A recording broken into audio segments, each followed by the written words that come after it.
ನೋಡಿ, ರಾಜಕಾರಣದಲ್ಲಿ ಏನು ಬೇಕಾದರೂ ಆಗ್ಬೋದು ಅನ್ನೋದಕ್ಕೆ ಇದು ಬೆಸ್ಟ್ ಎಕ್ಸಾಂಪಲ್. ಇಲ್ಲಿ 2+2 4 ಅಲ್ವೇ ಅಲ್ಲ, 5 ಆಗ್ಬೋದು, 3 ಆಗ್ಬೋದು. ನಾನು ತುಂಬ ಸತಿ ಹೇಳ್ತಾ ಇರ್ತೀನಿ, ಅದೇ ಆಗಿದೆ ಈಗ, ಅದೇ ಆಗಿದೆ. ಮತ್ತು ಶತ್ರುವಿನ ಶತ್ರು ಮಿತ್ರ ಅಂತಾರಲ್ಲ, ಎಕ್ಸಾಕ್ಟ್ಲಿ ಅದೇ ನಡೀತಾ ಇದೆ. ಸುಮ್ಮನೆ ಅಲ್ಲ, ಹಾವು ಮುಂಗುಸಿ ರೀತಿ ಇದ್ದವರು ಒಟ್ಟಾಗಿ ಹೋಗ್ತಾರೆ ಅಂದರೆ, ವಾರದಲ್ಲಿ 3 ಸತಿ ಕೂತ್ಕೊಂಡು ತಿಂಡಿ ತಿಂತ ಮಾತಾಡ್ತಾರೆ ಅಂದರೆ, ಒಂದು ಬಾಂಧವ್ಯ ಮೊಳತಿದೆ ಅಂದರೆ ಸುಮ್ಮನೆನಾ? ಸುಮ್ಮನೆ ಆಗಿರೋದಲ್ಲ. ನಾನು ಹೇಳ್ತಿರೋದು ಬೇರೆ ಯಾರ ವಿಚಾರವೂ ಅಲ್ಲ. ಮುಖ್ಯಮಂತ್ರಿ ಸಿದ್ದರಾಮಯ್ಯನವರು ಹಾಗೂ BK ಹರಿಪ್ರಸಾದ್ ಇವರ ನಡುವೆ ಒಂದು ಬಾಂಧವ್ಯ ಮೂಡಿದೆಯಲ್ಲ, ಹೇಗೆ? ಇದಕ್ಕೆ ಮೂಲ ಕಾರಣ ಏನು? 1 ವರ್ಷದ ಹಿಂದೆ ಲೋಕಸಭಾ ಚುನಾವಣೆಗೂ ಮೊದಲು ಅತಿ ಹಿಂದುಳಿದ ವರ್ಗಗಳ ಸಮಾವೇಶ ಅಂತ ಹೇಳಿ ಇವರು ಮಾಡ್ಕೊಂಡು ಹೊರಟಿದ್ರಲ್ಲ BK ಹರಿಪ್ರಸಾದ್. ಆಗ ಇದೇ ಸಿದ್ದರಾಮಯ್ಯನವರು ಅದೇ BK ಹರಿಪ್ರಸಾದ್ ಅವರಿಗೆ AICC ಶಿಸ್ತು ಸಮಿತಿಯಿಂದ ನೋಟಿಸ್ ಕೊಡಿಸಿದ್ರು. ಹಾಗಿದ್ದವರಿಗೆ ಹೀಗೆ ಒಟ್ಟಾಗಲಿಕ್ಕೆ ಕಾರಣ ಏನು? ಅವ್ರ ಪ್ಲಾನ್ ಏನು, ಇವ್ರ ಪ್ಲಾನ್ ಏನು? ಇಬ್ಬರೂ ಸೇರಿ ಮಾಡ್ತಿರೋ ಪ್ಲಾನ್ ಏನು? ಯಾರ ವಿರುದ್ಧ? ಅವರ ಉದ್ದೇಶ ಏನು?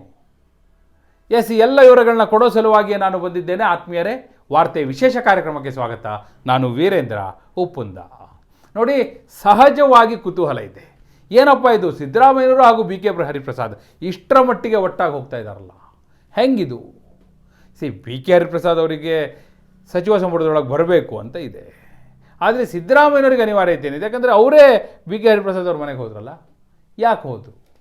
ಅದಾದ ನಂತರ ದೆಹಲಿ ಕರ್ನಾಟಕ ಭವನದಲ್ಲಿ ಇಬ್ಬರು ಒಟ್ಟಿಗೆ ಕೂತು ತಿಂಡಿ ತಿಂತ ಉಭಯ ಕುಶಲೋಪರಿ ಸಾಂಪ್ರತ ಮಾತುಕತೆ ನಡೀತಲ್ಲ, ಯಾವ ಕಾರಣಕ್ಕಾಗಿ?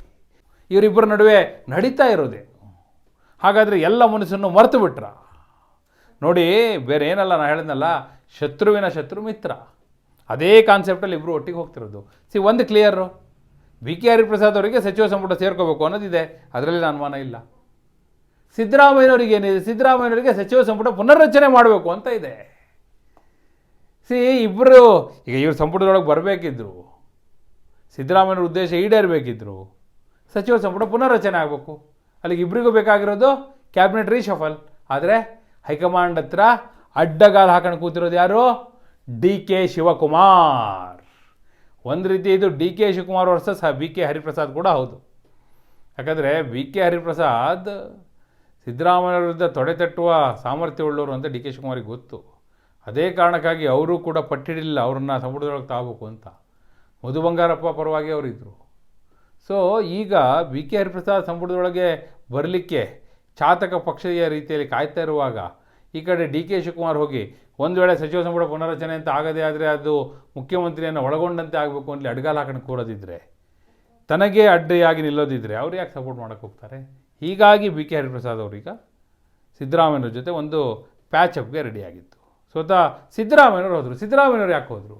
ನೋಡಿ, ಸಿದ್ದರಾಮಯ್ಯವರು ಒಂದು ಹೈಕಮಾಂಡ್ ಹೇಳ್ತು, ನಾವೀಗಾಗಲೇ BK ಹರಿಪ್ರಸಾದ್ ಅವರಿಗೆ ಕಮಿಟ್ಮೆಂಟ್ ಕೊಟ್ಟಿದ್ದೀವಿ, ಸಚಿವ ಸಂಪುಟಕ್ಕೆ ತೆಗೆದುಕೊಳ್ತೀವಿ ಅಂತ. ಡಿಲೇ ಆಗ್ತಿರೋದ್ರಿಂದ ಅವ್ರನ್ನ ನೀವು ವಿಶ್ವಾಸಕ್ಕೆ ತೆಗೆದುಕೊಳ್ಳಿ ಅಂತ. ಅದ್ರ ಜೊತೆಗೆ BK ಹರಿಪ್ರಸಾದ್ ಅವರಿಗೆ ಈಗ DK ಶಿವಕುಮಾರ್ ಅಡ್ಡಿ ಆಗ್ತಿರೋದ್ರಿಂದ ತನಗೆ ಮಿನಿಸ್ಟರ್ ಆಗೋಕ್ಕೆ ಆಗ್ತಿಲ್ಲ ಅನ್ನೋದು ಗೊತ್ತಾಗಿದೆ. ಹೀಗಾಗಿ ಸಹಜವಾಗಿ ಅವರು ಸಿದ್ದರಾಮಯ್ಯವ್ರ ಜೊತೆ ಸಿದ್ದರಾಮಯ್ಯವ್ರ ಕಡೆ ವಾಲಿದ್ದಾರೆ. ಸಿದ್ದರಾಮಯ್ಯವರು ಕೂಡ ಅದನ್ನು ವೆಲ್ಕಮ್ ಮಾಡಿದ್ದಾರೆ. ಹೀಗಾಗಿ ಇಬ್ಬರು ಕೂಡ ಒಂದೇ ಹಾದಿಯಲ್ಲಿ ಹೆಜ್ಜೆ ಇಟ್ಕೊಂಡು ಮುಂದೆ ಹೋಗ್ತಾ ಇದ್ದಾರೆ.